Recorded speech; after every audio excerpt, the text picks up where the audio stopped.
Boa noite, a paz do Senhor. Vamos nos assentar.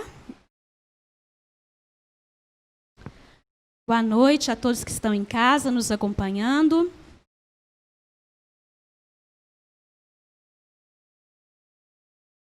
Nós vamos hoje dar sequência ao nosso estudo do texto de Gênesis. E hoje nós vamos ler a partir do versículo 11, quando Deus anuncia o dilúvio a Noé. E nós temos muitas coisas a aprender nessa noite por meio da palavra de Deus. O Senhor tem muito a nos ensinar, muito a falar ao nosso coração. E a minha oração é para que todos nós estejamos com os corações abertos e dispostos a ouvir a direção, o ensino, a correção do Senhor. Amém? Vamos ler o texto, Gênesis 6, do verso 11 até o verso 22.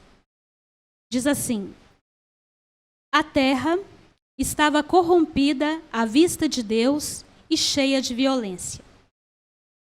Viu Deus a terra, e eis que estava corrompida, porque todo ser vivente havia corrompido o seu caminho na terra. Verso 13. Então disse Deus a Noé: Resolvi dar cabo de toda a carne, porque a terra está cheia de violência dos homens. Eis que os farei perecer juntamente com a terra. 14. Faze uma arca de tábuas de cipreste.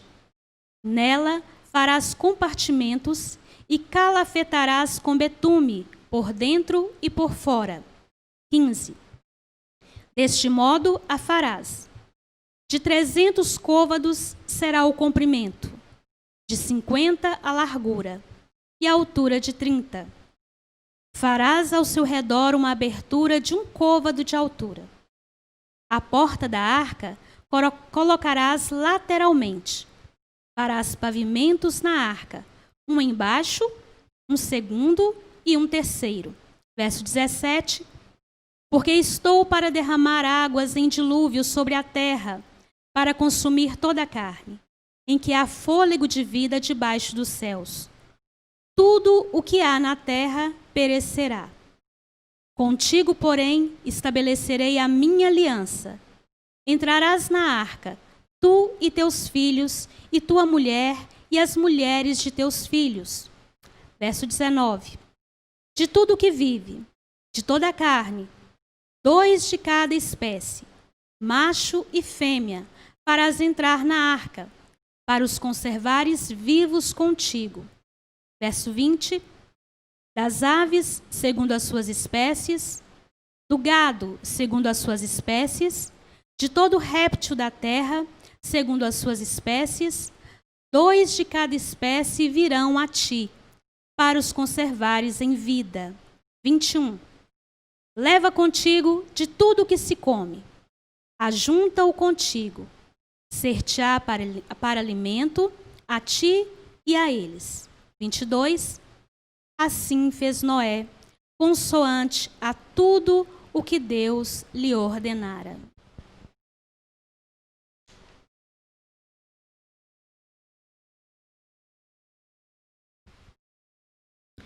Irmãos, a história do dilúvio é uma história conhecida de todos nós, né? Todo cristão já ouviu pelo menos uma vez na vida o relato acerca do dilúvio. É uma história comum porque marca um tempo bíblico. É uma história que marca um fato, né, que dividiu a história. E toda criança, né, cristã que passa por uma escolinha dominical, uma das histórias que ela vai aprender com certeza é a história do dilúvio. Mas nós precisamos, nós adultos agora, crescidos, né, no Senhor, nós precisamos olhar para a história do dilúvio não apenas como um fato histórico, não como alguma coisa que aconteceu de fato, né, que marcou a história, que dividiu o tempo, mas nós precisamos olhar para a história do dilúvio encontrando Deus, encontrando a ação salvadora de Deus, entendendo por que Deus permitiu, né, que acontecesse um desastre tão grande sobre toda a humanidade e entendendo qual é os princípios que nós precisamos agregar à nossa vida a partir dessa história.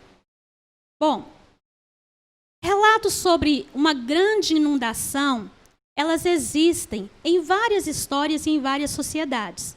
Não é só na Bíblia, não. Então, em muitas culturas, em muitas histórias, em sociedades diferentes, existem relatos, né, de uma inundação muito grande que cobriu toda a terra, né? Só que essas histórias, e isso foi confirmado por pesquisadores mesmo ao longo do tempo, elas eram adequadas à cultura de acordo com o interesse de cada civilização. Então, irmãos, como que essa história foi passando de geração em geração? Entraram na arca, segundo nós lemos no texto, Noé, sua esposa, seus filhos e suas noras, né? As esposas de seus filhos. Essas foram as pessoas que foram salvas por Deus do dilúvio. E essas foram as pessoas que saíram da arca. Todo o restante da humanidade existente foi consumida pelo dilúvio. Como é que então essa história foi passando de geração em geração? Através dos filhos de Noé. Através da descendência de Noé, essa história foi passando de geração em geração. E onde essa história chegava, ela ia sendo adequada de acordo com a cultura, de acordo com a civilização, de acordo com a religião, né? E acabava virando um mito. Acredito que todo mundo aqui já brincou de telefone sem fio, né? Na infância. A gente passa uma mensagem para alguém, essa mensagem vai passando, vai passando, vai passando, e cada um vai passando adiante aquilo que entendeu, não necessariamente que é a verdade, mas vai passando aquilo que entendeu, e quando o último recebe a mensagem, às vezes a mensagem está tão distorcida que não se assemelha a nada com a mensagem original. Então as histórias foram passando a respeito dessa grande inundação, né? E alguns relatos não tinham nada a ver com o histórico bíblico, mas alguns tinham algumas semelhanças. Mas isso mesmo é só a título de curiosidade. Por quê? O que nos importa é o que a Bíblia nos diz. Nós somos cristãos, nós cremos em Deus e em sua palavra. Então importa para nós o que a Escritura diz a respeito do dilúvio. O que Deus quer nos ensinar a respeito dessa grande inundação que houve sobre a terra. Bem, quando foi que este capítulo de Gênesis foi escrito? Né, o capítulo 6. Na semana passada, o Diniz ele foi do versículo 1 até o versículo 11, Diniz? Isso, até o versículo 10, desculpe. Até o versículo 10. E nessa primeira parte do capítulo, estava sendo relatada a corrupção de toda a humanidade. Né? A descendência de Caim, que havia se desviado de Deus, havia contaminado toda a terra com a sua idolatria, com a sua corrupção moral, com o seu pecado. Então a terra estava corrompida. E aí, a partir do versículo 11, Deus então vai ter uma ação no sentido de corrigir o rumo das coisas, no sentido de trazer novamente à ordem aquilo que estava se transformando num caos. E esse texto do dilúvio, ele provavelmente foi escrito por Moisés num momento muito específico da história de Israel. Havia uma promessa, o povo de Israel herdaria a terra prometida lá em Abraão, terra de Canaã. O povo foi tirado do deserto, foi tirado do Egito, caminhou pelo deserto e agora eles estavam ali diante da terra prometida. Só que havia um problema. A promessa estava ali diante deles. A terra prometida já dava para avistar. Só que antes deles conseguirem chegar à terra, havia um rio, eles tinham que atravessar um rio. E depois que atravessassem esse rio, eles ainda tinham que lidar com nações muito mais poderosas que eles, militarmente, muito mais organizadas do que eles. E tudo isso eles tinham que enfrentar para conseguir tomar posse daquela terra, daquela promessa que Deus fez. Imagina como é que estava o coração desse povo. Existia uma promessa. A promessa era real. A terra tinha sido prometida por Deus. Mas havia desafios e desafios gigantescos para chegar ali. E se a gente reparar, toda vez que Israel se deparava com um grande desafio, né, aquele homem que estava à frente de Israel naquele determinado momento, ele relembrava Israel de quem era o seu Deus.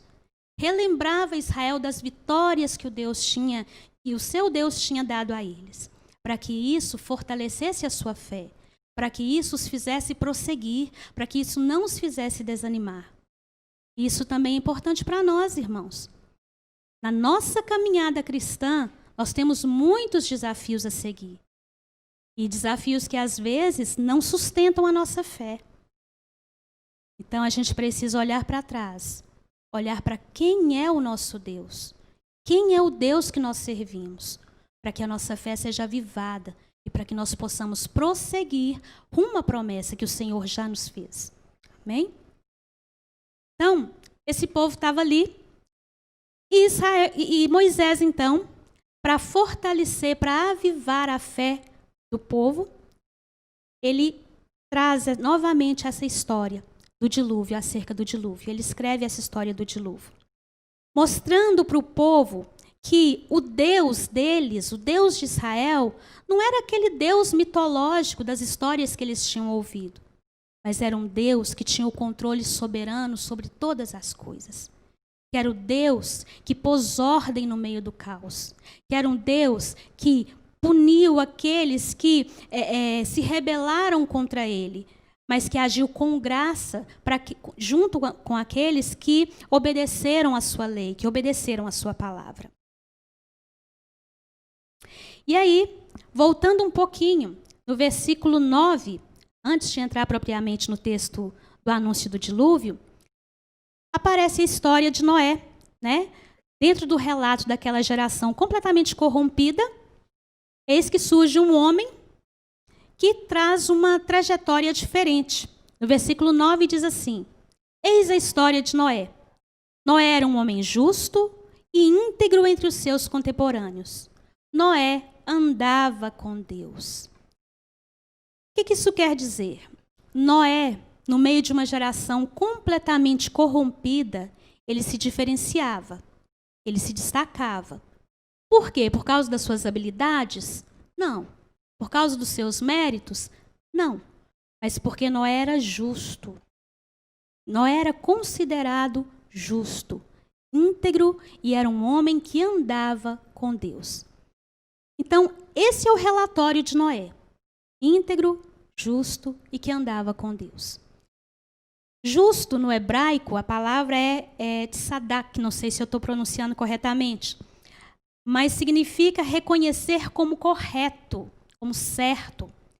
E esse termo é usado para descrever alguém que vive num relacionamento correto para com Deus, um relacionamento íntegro para com Deus, confiando na salvação prometida e vivendo pela promessa da aliança. E qual era a promessa que Noé se espelhava? Em qual promessa que Noé esperava?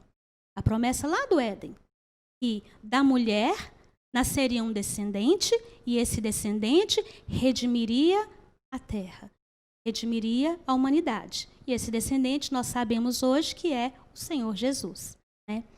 Noé esperava nessa promessa e vivia de acordo com essa promessa. Vivia com integridade, com justiça. Íntegro. Noé era íntegro. E a palavra íntegro significa inteiro, comprometido, verdadeiro. Noé, ele se abstinha do pecado. Ele fugia do pecado. Embora ele não fosse totalmente livre do pecado, né? Assim como nós hoje, cristãos, tementes a Deus, nós fugimos do pecado, nos abstemos do pecado, mas não somos totalmente livres do pecado. O único homem totalmente livre de pecado foi o Senhor Jesus Cristo, né? E lá em Romanos 3:23, confirmando isso, diz o seguinte: porque Todos pecaram e destituídos estão da glória de Deus. Noé também estava inserido nesse todos, né? Então, Noé também era um pecador que carecia da misericórdia de Deus. A combinação entre as palavras justo e íntegro sugere, então, que Noé era um homem que tinha comprometimento com a justiça. Ele era comprometido com a justiça e vivia de acordo com a justiça. O termo andava com Deus. Noé, aí no versículo 9, homem justo, íntegro, que andava com Deus. Andar com Deus diz respeito a um estilo de vida. Não é simplesmente caminhar, não é o ato de caminhar, é um estilo de vida. Ou seja, toda a minha vida, ela gira em torno da obediência a Deus. Tudo na minha vida se adequa à vontade de Deus. Eu faço de tudo para que a minha vida gire em torno da glória de Deus. Isso é andar com Deus. E aí a gente vê, voltando um pouquinho no texto, vamos puxar pela memória, lá na descendência de Adão, né? Nasceu um homem que chamava Enos. E a partir de Enos, vocês se lembram? O nome do Senhor voltou a ser adorado, cultuado publicamente. Então, Noé, um descendente de Enos, era um homem que adorava publicamente ao Senhor. Ele tinha uma vida, um estilo de vida que glorificava a Deus.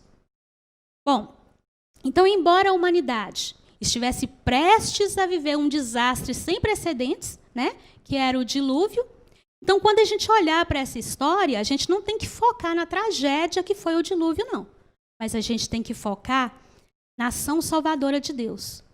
Focar no livramento que Deus proporcionou a Noé, um homem justo, íntegro, que andava com Deus, e também a sua descendência, os seus filhos por meio dele. E isso, meu povo, é o que a gente conhece como que salva. Deus não falou para Noé assim, olha, eu vou destruir a terra. E eu achei você um cara legal, então eu resolvi salvar você e sua família. Aí eu vou mandar um dilúvio, você dá um jeito de construir alguma coisa para que você e sua família escapem. Deus não deixou a cargo de Noé o meio de salvação. Muito pelo contrário. Deus deu uma ordem direta, faz. E deu para ele todas as diretrizes para que ele pudesse construir a arca, que seria o meio de salvação, o meio de graça. O que isso nos ensina? A salvação é somente aquela que é determinada por Deus e é pela fé por meio de Cristo. Não existe outra forma mirabolante de salvação. Nós não inventamos a nossa própria salvação ou nós não criamos meios para sermos salvos. Deus proveu o meio de salvação, que é o sacrifício de Cristo na cruz em nosso favor. E tudo que está fora disso é invenção humana, que não tem efeito salvífico. Então, Noé ele não podia fazer do jeito dele. Noé precisava fazer de acordo com a determinação de Deus. Faze uma arca. Arca. A palavra no hebraico que corresponde à arca, ela também aparece em Gênesis, mas somente mais uma vez. Ela aparece em Gênesis e também aparece em Êxodo. Lá em Êxodo 2:3, quando traz o relato a respeito da salvação de Moisés. Vocês lembram da história de Moisés, né? Que a mãe construiu, pegou um cestinho, calafetou aquele cestinho e colocou o bebê Moisés ali dentro para que ele fosse salvo da matança, né? Que estava acontecendo ali das crianças. E a palavra arca, ela também está relacionada a esse cesto. Né? Então, a respeito desse texto sobre o dilúvio, talvez ele estivesse lembrando da própria história também, né? Porque também por meio de uma arca, Deus proveu para ele a salvação. Também por meio das águas, Deus proveu para ele a salvação. Deus é um Deus que salva. Deus é um Deus que cuida do seu povo. Deus é Deus que cuida daqueles que ele escolheu para si. E aí, seguindo o modelo de construção da arca, não podia ser feito de qualquer maneira, mas da maneira como Deus determinou. Faze uma arca de tábuas de terra. Então, de forma bem resumida, esses 2 versículos, eles nos apontam o estado em que a terra estava, as condições do mundo. E por que isso foi colocado aqui? Para informar Noé e para informar a todos os leitores o motivo pelo qual Deus traria o dilúvio sobre a terra. Não foi um capricho de Deus. A terra estava corrompida. A criação de Deus foi corrompida. Toda a terra estava cheia de violência. A partir da descendência de Caim, a violência passou a imperar na terra, a imperar no coração dos homens. A gente tem, por exemplo, o exemplo de Lameque, que era um homem que tinha tanto prazer na violência que ele fez um cântico, se gloriando dos seus atos violentos. Isso está lá em Gênesis 4. Então, meus irmãos, não foi sem motivo que o dilúvio veio sobre a terra. Corrompida, a palavra corrompida, a terra estava corrompida, diz respeito, faz referência à natureza essencial do pecado. A natureza essencial do pecado é a corrupção moral, a corrupção ética, a corrupção de todas as coisas, a distorção, ao abuso, a negação do que é bom. A criação de Deus era boa. Tanto que quando Deus foi criando as coisas, qual que era sempre a exclamação que ele fazia? Viu Deus que tudo era bom. Deus fez isso e viu que era bom. Então a criação de Deus era boa. Mas o pecado do homem distorceu a criação. Aquilo que foi criado para refletir a glória de Deus, seja o homem, seja a criação, seja a natureza, agora estava distorcido por causa do pecado. Já não refletia mais a imagem, a glória de Deus. Violência. A terra estava corrompida e cheia de violência. Violência é a negação do verdadeiro Deus e conduz os seres humanos à crueldade. Todas as vezes que o ser humano, que qualquer um de nós, se afasta de Deus, se afasta dos caminhos do Senhor, nosso coração vai começar a manifestar a violência, a crueldade. Porque esse é o coração do homem. É um coração corrompido, é um coração mau, é um coração que ama a violência. Sabe onde a gente vê isso também? Lá no Novo Testamento. Lembra no texto de Marcos, quando Jesus estava para ser crucificado? A multidão estava lá, Jesus era um homem bom, Jesus era um homem justo, Jesus era um homem que só fez o bem. E o que a multidão pedia? Crucifica-o. E crucifica-o de forma violenta, de forma terrível. Crucifica-o. Pessoas afastadas de Deus manifestam violência. E os homens afastados de Deus tinham seu coração cheio de violência e contaminaram toda a terra. Então, assim como no princípio, do meio do caos, lá em Gênesis 1, no princípio, criou Deus os céus e a terra, viu que a terra era sem forma e vazia, e o Espírito de Deus pairava sobre a face das águas. Assim como ali, no meio daquele caos, Deus trouxe ordem, agora Deus ia trazer mais uma vez a ordem, só que por meio da destruição de tudo aquilo que havia se corrompido. No verso 12, começa assim: viu Deus a terra. Mas, poxa, será que só agora que Deus viu? Será que Deus não estava vendo antes? As coisas acontecendo, a maldade aumentando, mas só agora que Deus viu? Não. Deus já estava vendo. Deus já estava ciente de tudo que estava acontecendo.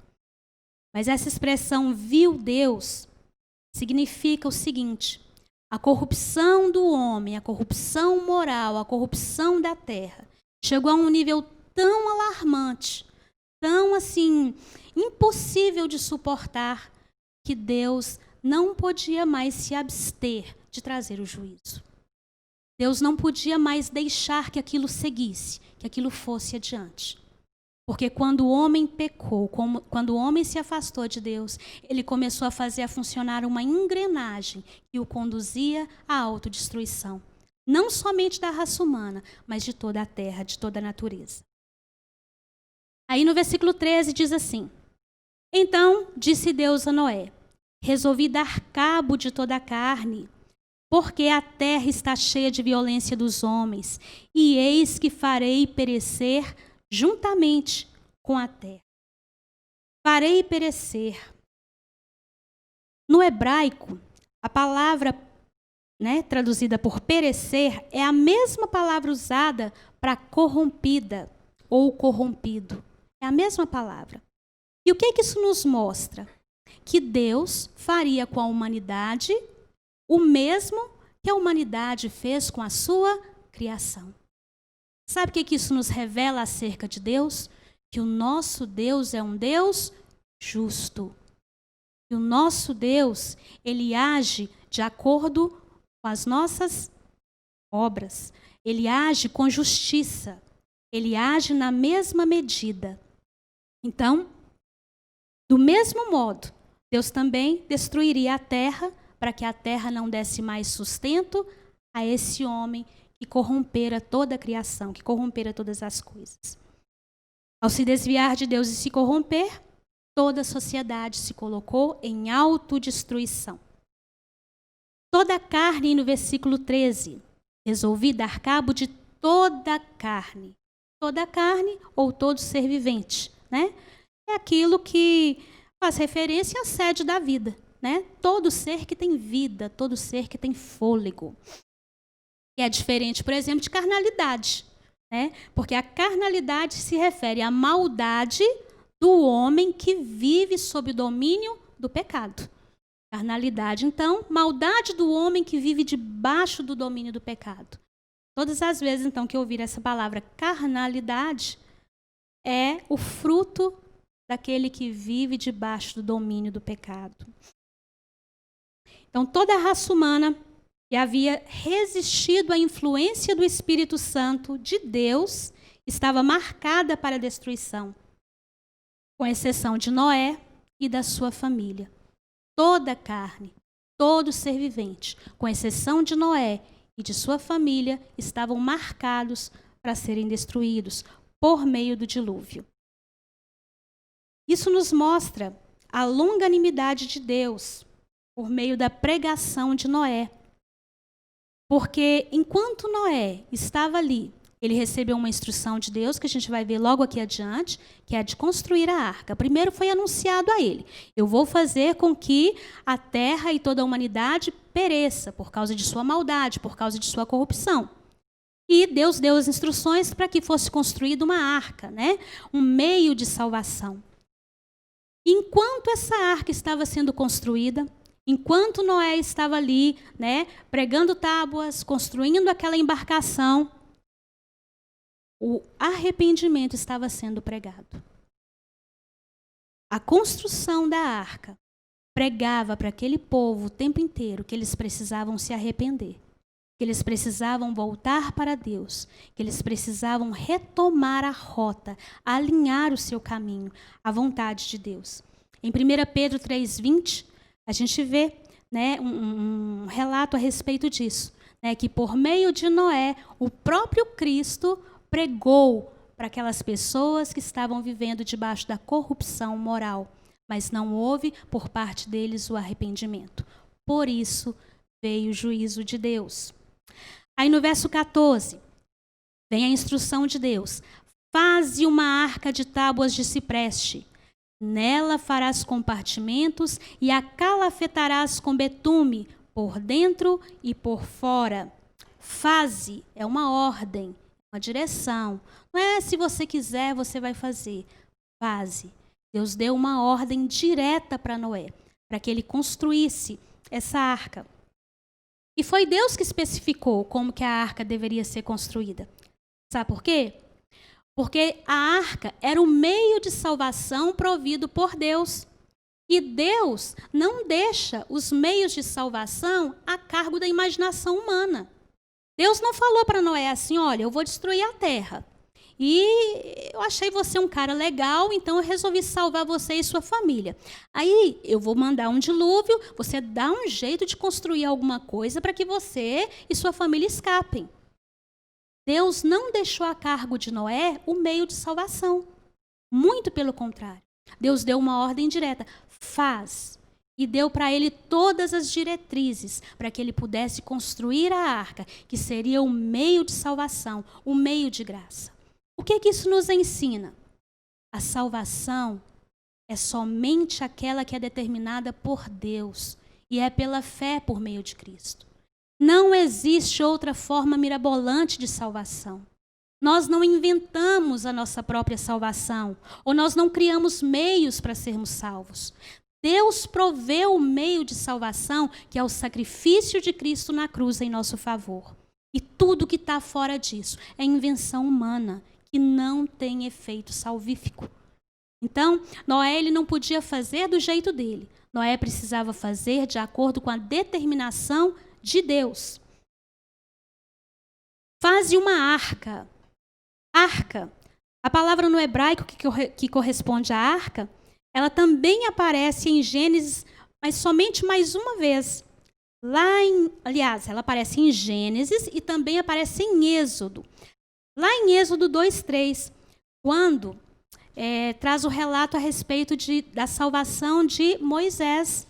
Vocês lembram da história de Moisés, né? Que a mãe construiu, pegou um cestinho, calafetou aquele cestinho e colocou o bebê Moisés ali dentro para que ele fosse salvo da matança, né?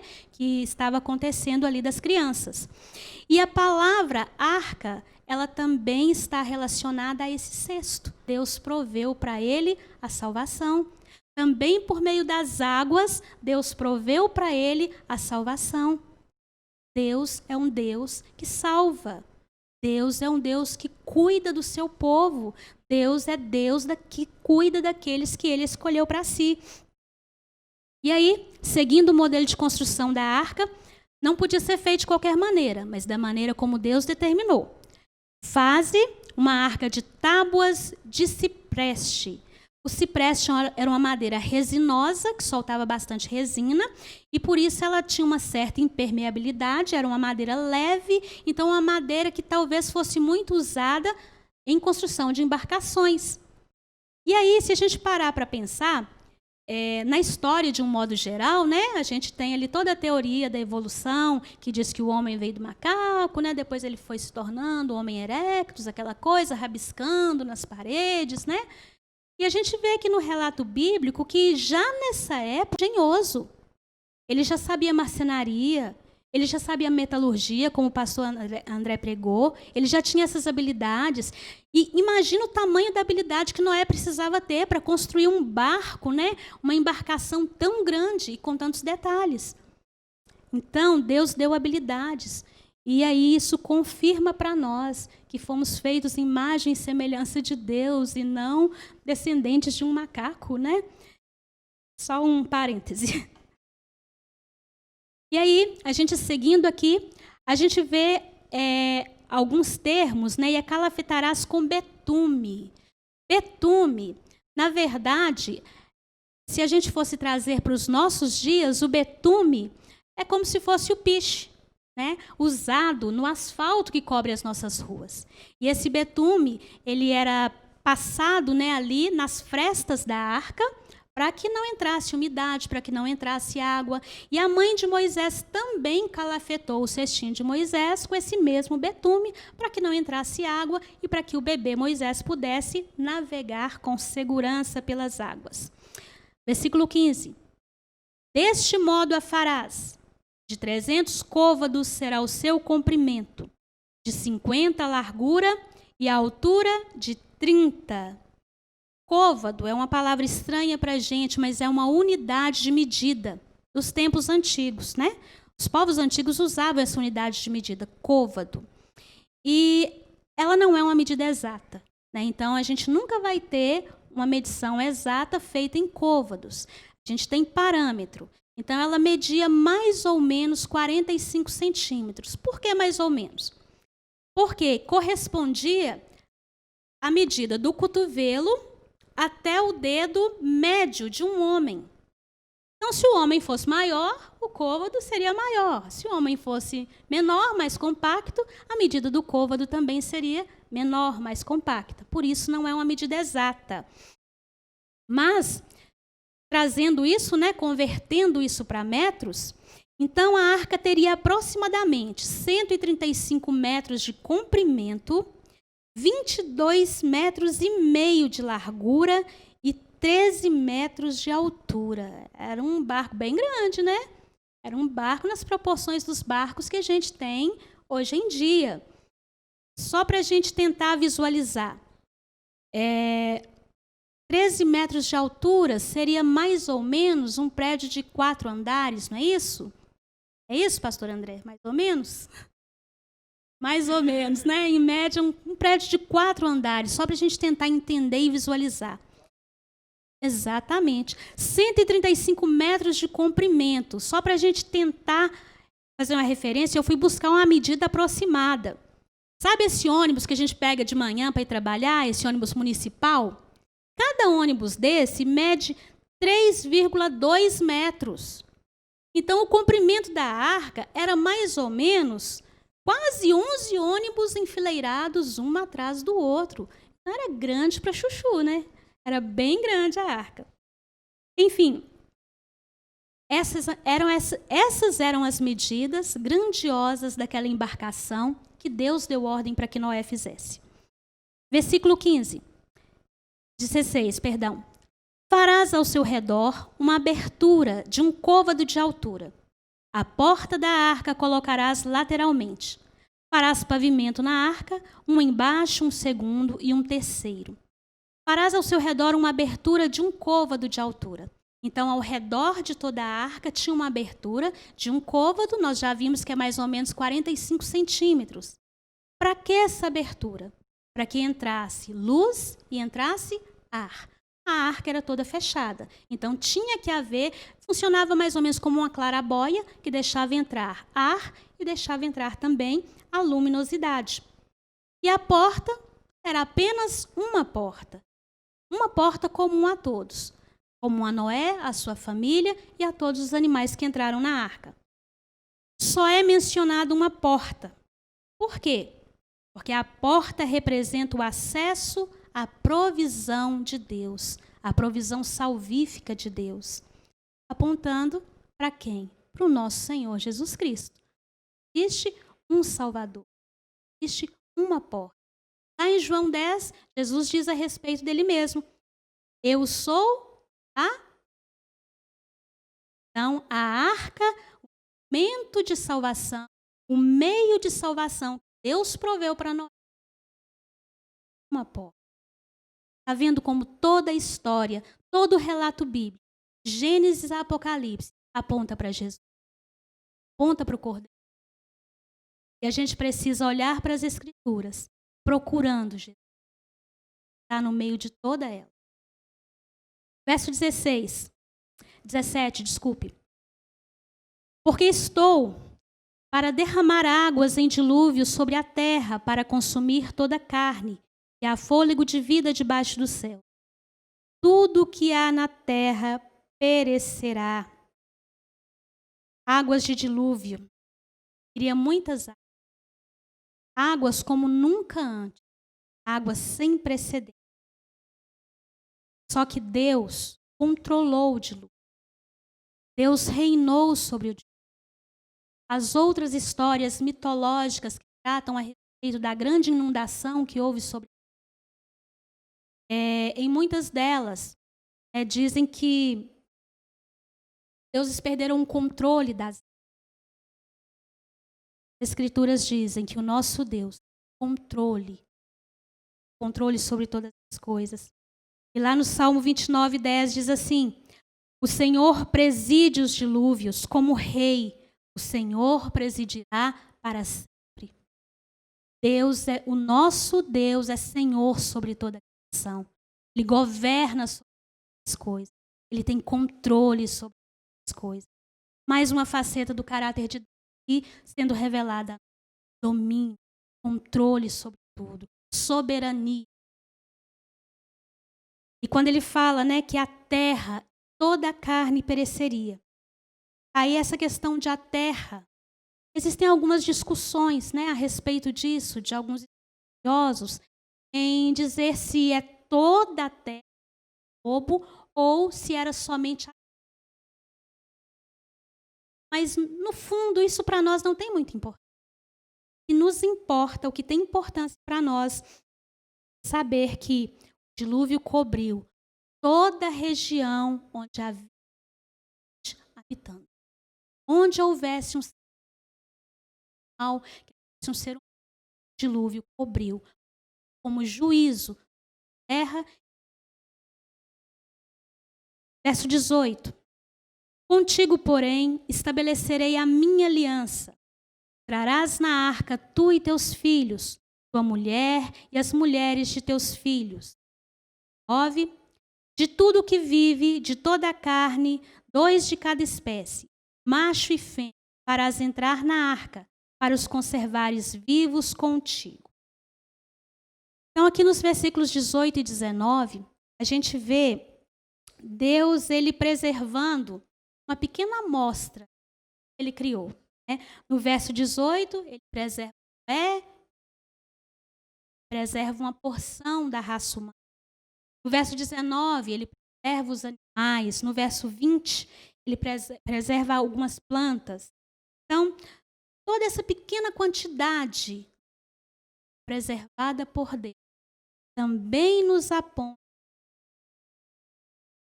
porque Cristo também preservou para Deus parte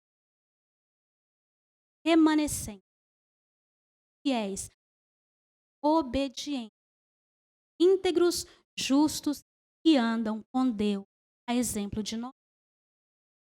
Verso 18, quando diz assim: estabelecerei contigo, porém, estabelecerei a minha aliança.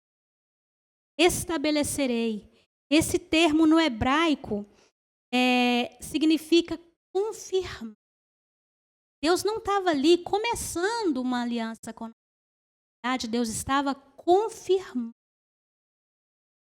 Por quê?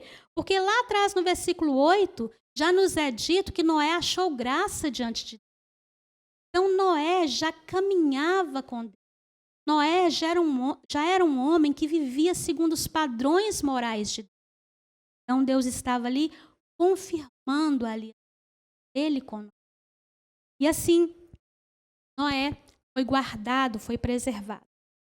Aliança, esse versículo, é a primeira vez que esse termo aparece. Relato bíblico aqui de Gênesis. E a palavra que mais se aproxima de aliança no hebraico é, entre aspas, obrigação. O que isso quer dizer? Em outras palavras, né, Deus graciosamente obrigou, entre aspas, é uma aproximação da tradução, a preservar o justo, estava segundo Deus. Deus assegurou a Noé que ele sobreviveria o desastre que ele traria sobre ele. Deus estava prestes a... Gente, vamos nos imaginar no lugar de Noé. Imagina Deus batendo um papo com a gente. Imagina, Diniz, Deus batendo um papo com você, ô Diniz. Seguinte, o Brasil está complicado demais. É muita violência, é muita corrupção, está difícil demais. Eu vou fazer o seguinte, vou mandar águas de dilúvio, vou destruir o Brasil inteiro, tudo que existe no Brasil. Mas, como você achou graça diante de mim, Diniz, você vai construir uma arca. A arca vai ter essas e essas e essas. Vai colocar dentro de tudo que eu te mandar, e aí você será salvo. Beleza, Diniz? Imagina a Diniz chegando para a mãe dele e contando.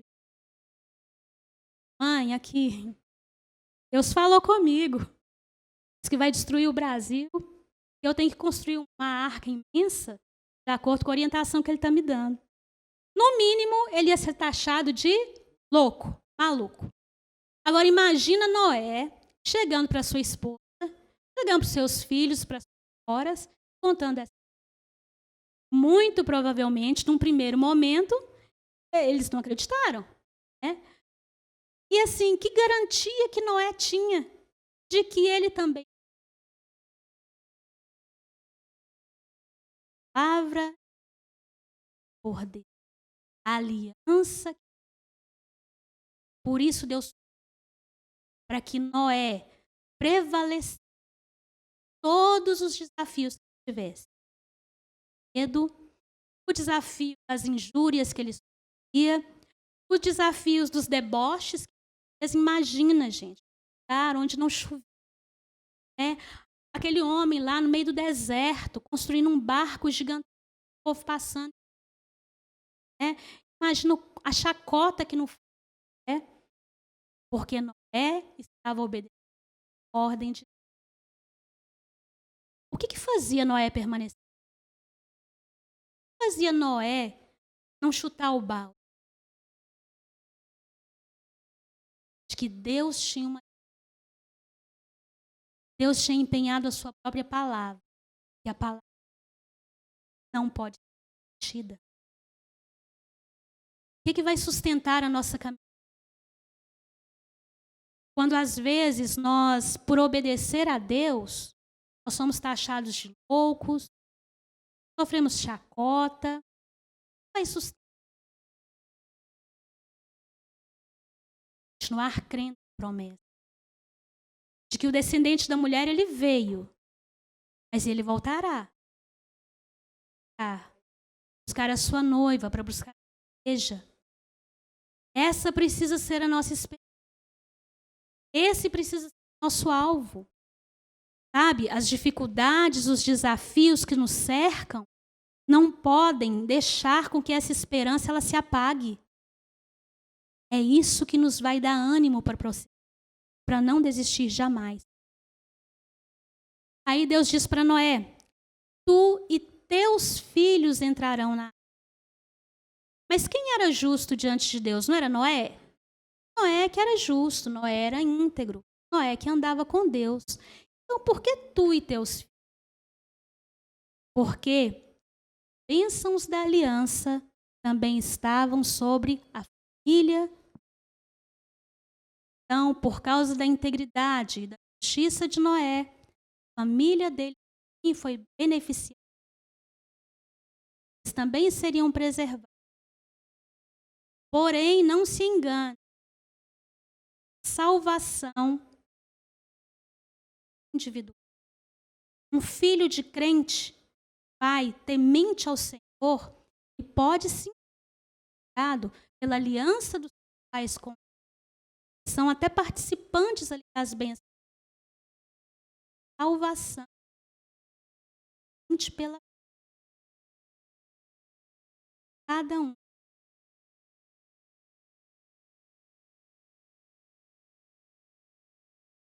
Verso 19. De tudo que vive, de toda a carne, 2 de cada espécie, macho e fêmea, farás entrar na arca, para os conservares vivos contigo. Deus tinha o interesse de preservar remanescente, tanto da raça humana, quanto também do mundo animal. Uma amostra que criaria toda a sua criação. Mostra que guardou, preservou na arca. Verso 20. Das aves, segundo as suas espécies, do gado, segundo as suas espécies, de todo réptil da terra, segundo as suas espécies, 2 de cada espécie virão a ti para os conservares em vida.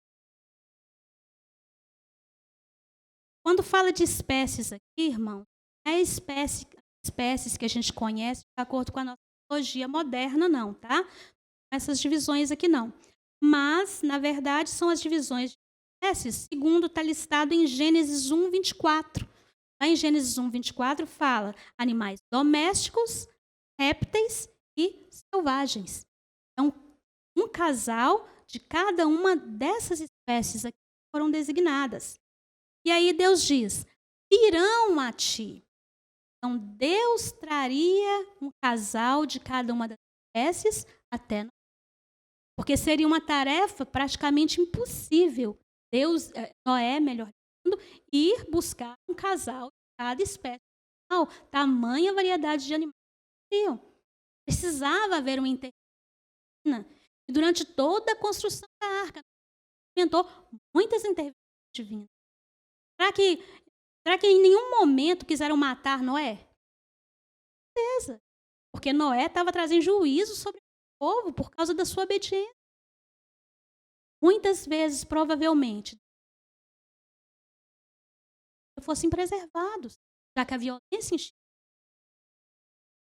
Então, Deus interviu graciosamente, facilitando o trabalho de Noé, trazendo até Noé um casal de cada espécie, daqueles que haveriam de entrar. Onde mais que a gente vê isso? A gente vê em Gênesis mesmo.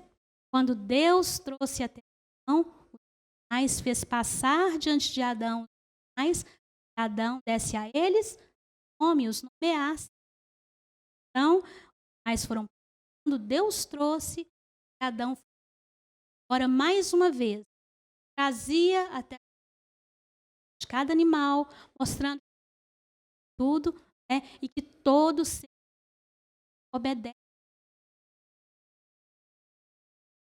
Aí o verso 21.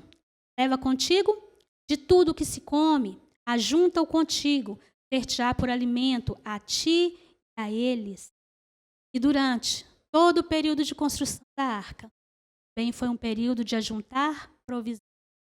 E haja provisão, que precisaria de alimento para sustentar Noé, sua filha, toda aquela quantidade de animais, mais ou menos um pouquinho, era alimento pra caramba, muito alimento. Eles estavam muito ocupados o tempo todo. Quando a gente está ocupado, irmão, obedecer à voz de Deus, não importa com os negócios desse. Quando a gente está ocupado em seguir as direções que Deus nos dá, a gente está focado em fazer aquilo que Deus diz que nós precisamos fazer, a gente não perde tempo com o negócio. Porque a gente sabe que nós estamos aguardando uma promessa. Sabe, muitas situações surgem na nossa vida como distração. E nós só nos distraímos porque estamos desocupados demais. O Senhor nos deu direções para si. O Senhor nos deu ordens para cumprirmos. Nós andamos desocupados demais com os negócios dessa vida, preocupando a nossa vida. Quando, na verdade, deveríamos estar ocupando a nossa vida com as coisas, aquilo que traz glória ao Senhor. Por isso, muitas vezes, nós vivemos um cristianismo tão água com açúcar. Uma vida cristã tão rasa, de qualquer vento mais forte, joga para lá ou para cá. Quando nós cremos na promessa da aliança e quando nós ocupamos a nossa vida, obedecer às diretrizes que Deus nos deu, os nossos pés estão firmados. Nós caminhamos firmados naquilo que esperamos. Verso 22, assim fez Noé, consoante a tudo que deu. Então, Noé obedeceu cabalmente todas as orientações que Deus deu a ele. Foi fácil? Não. Construir uma arca com essas dimensões que nós vimos aqui era uma tarefa quase que sobre-humana. Mas Deus serviu, provendo para Noé tudo o que ele precisava para que a tarefa fosse cumprida, para que o propósito de Deus fosse. Noé, um homem que já andava com Deus, recebeu uma tarefa a ser realizada, mas com a ajuda divina ele foi capaz de fazer tudo por ordenar. Deus já proveu para nós, irmãos, tudo o que nós precisamos para viver uma vida cristã íntegra, reta, justa, para andarmos com Deus como Noé andou.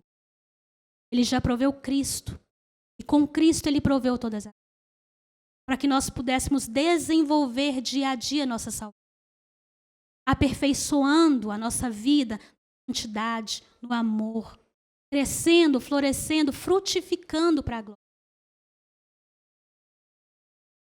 Noé precisava fazer o planejamento, ele precisava juntar material, o trabalho foi árduo, o trabalho não foi fácil. Foi com esforço que Noé deu cabo da salvação que Deus proveu para ele, o meio, de salvação para ele. Precisou que Noé se esforçasse muito para que a ordem de Deus fosse cumprida com essa. que nos faz pensar que nós podemos obedecer a Deus de qualquer jeito, ou do nosso jeito. Quando Deus proveu o meio de salvação para Noé, Ele deu todas as diretrizes, deu todas as estratégias, deu os caminhos. Noé precisava seguir cabalmente. O que nos leva a pensar que nós podemos viver uma vida do nosso jeito, de qualquer jeito. O versículo 22 fecha dizendo que Noé fez tudo conforme. Nós temos feito conforme Deus nos ordena. Temos vivido uma vida cristã conforme Deus nos ordena. Tanto é que Noé aparece na galeria dos heróis da fé. Lá em Hebreus 7. Ele obedeceu a Deus por meio da fé. Ele creu em fatos que ainda não haviam acontecido. Deus disse que haveria um dilúvio. Nunca antes havia tido um dilúvio na terra. Noé não sabia nem o que era dilúvio. Mas Deus disse que haveria. E Noé creu na palavra de Deus. E porque ele creu, ele obedeceu. Ele cumpriu tudo que Deus ordenou. Ele creu contra as evidências. Ele creu contra tudo que ele via, porque o sol rachava, caiu uma gota de chuva, tudo dizia que era uma conversa fiada. Ele creu, apesar da circunstância. Cristo nos prometeu que voltará. Essa é a promessa para nós. E como que nós temos vivido a promessa? Alguém aqui já viu Deus? Alguém aqui já viu Jesus assentado do lado de Deus? Alguém aqui já viu o inferno ou o céu? Mas nós cremos. Porque a palavra diz que é assim. E a palavra de Deus não mente. E Cristo disse que voltará. Quando ele subiu ao céu, ele disse que voltaria. E eu preciso viver com esse alvo na minha frente, caminhando de acordo com esse alvo, vivendo de acordo com esse alvo, glorificando o nome de Deus, cumprindo o propósito pelo qual eu fui criado, pelo qual Adão, a humanidade foi criada lá no Éden, glorificar a Deus. Ah, mas eu sou pecador. Fato, somos pecadores. Mas temos em nós, habitando em nós, o Espírito de Deus, o próprio Deus, que nos capacita a viver de uma forma íntegra, reta, santa, nos abstendo do pecado, dia após dia, até a volta de Cristo. Noé obedeceu, ele era temente a Deus, temor do Senhor. Precisamos temer ao Senhor. Ele se tornou herdeiro da justiça que vem pela fé. Noé, ele olhava para frente, uma promessa que ainda não tinha se cumprido. Ele esperava o descendente da mulher que haveria de redimir o mundo, que é o próprio Senhor. E cria promessa feita lá no Éden. É a mesma fé. Só que nós olhamos para trás.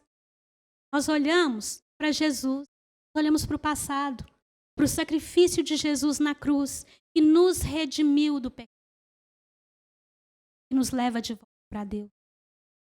É a mesma fé. É a mesma fé de Noé.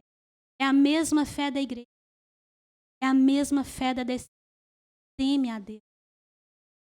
Promessa. A salvação sempre foi pela fé. Nunca foi por obras. Sempre foi. Noé foi salvo pela fé. Abraão foi salvo pela fé. Eu e você somos salvos pela fé. Não tem outro caminho. Somente pela fé em Jesus Cristo. Somente pela fé no descendente da mulher que foi metido lá e redimiu o mundo. E voltará a nos resgatar para Ele. O que nós aprendemos, irmão? Olhando para esse relato de Gênesis, do dilúvio. Deus é o único e soberano Deus do universo e do seu povo. Embora houvessem muitas histórias a respeito de uma enorme inundação, cobriu a terra, muitas culturas, muitos povos, todas elas estavam relacionadas. Deuses que não tinham controle da situação. Deuses que se perderam no meio do... Mas o Deus que as Escrituras nos mostra é o Deus soberano, sob toda... O Deus que governa sobre tudo. Nós aprendemos também a visualizar mais uma faceta do caráter de Deus. Deus é onipotente. Deus tem todo o poder. Ele governa as águas, Ele governa o ser humano, Ele governa os animais, Ele governa Ele governa todos os poderes. Nosso Deus Ele é onisciente, sabe de todas as coisas. Deus sabia e via a corrupção e a maldade. Deus conhece e sabe da corrupção do meu e do seu. Talvez estejamos vestidos de santidade. Talvez estejamos muito bonitinhos, sentados num culto, numa igreja. Deus conhece o interior do nosso coração. Ele é onisciente. Ele sabe o que se passa na nossa mente. Não, Ele sabe quem nós somos. Sabe de tudo. Deus é extremamente sábio em todas as suas ações. Se a gente lê de uma maneira natural o relato do dilúvio, a gente vai pensar, que loucura que Deus. Ele cria tudo, aí de repente Ele decide que vai destruir tudo. É loucura. Mas Deus, em sua infinita sabedoria, estava provendo a salvação para a sua. Deus não errou em trazer sobre a terra. Deus exerceu justiça com humanidade pecadora. Todos pecaram. O salário do pecado. Deus tem profunda misericórdia e amor por sua criação. Por amor e por misericórdia, Ele preservou Noé. Preservou a família de Noé.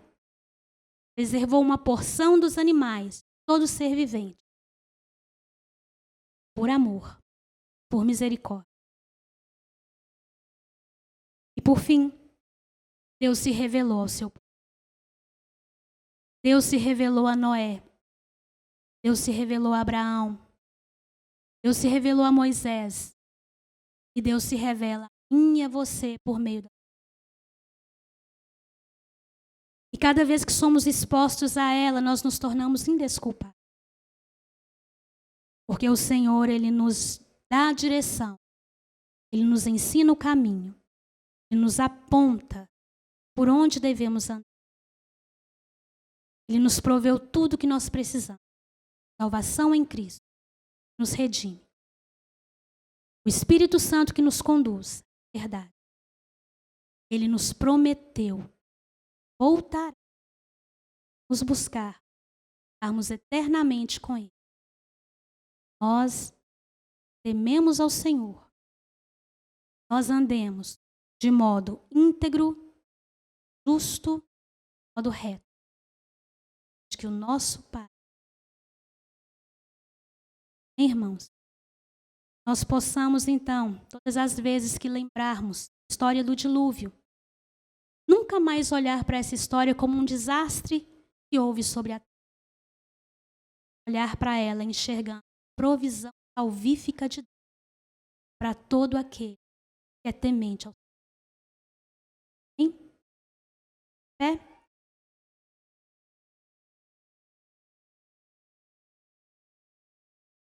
Pai, em nome do Senhor Jesus, nós te agradecemos, ó Deus, pela Tua palavra.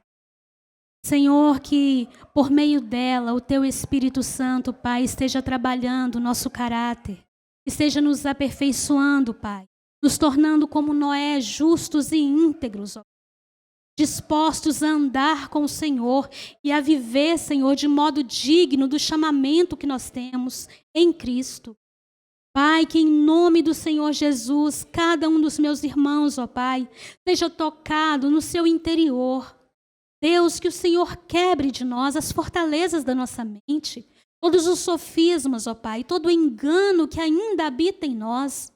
Que nós sejamos confrontados, ó Pai, pela Tua palavra e que nós sejamos, ó Pai, alinhados com a Tua vontade. Deus, que o Senhor avive em nosso coração, Senhor, a certeza da promessa que o Senhor um dia nos fez, de que estaremos contigo, e que essa certeza nos leve a caminhar, Senhor, em fé, enquanto existimos nessa terra, cercada de corrupção e violência. Mas que aqui, Senhor, possamos brilhar como luzeiros, possamos resplandecer a luz do Senhor. Pai, possamos refletir a Tua imagem. Que o Senhor nos ajude, que o Senhor nos fortaleça e que o Senhor nos... Em nome de Jesus. Irmão, você que está aqui nessa noite, lá atrás você pode continuar adorando ao Senhor com seus dízimos, com as suas ofertas. Vamos em paz, que o Senhor nos abençoe. Boa noite.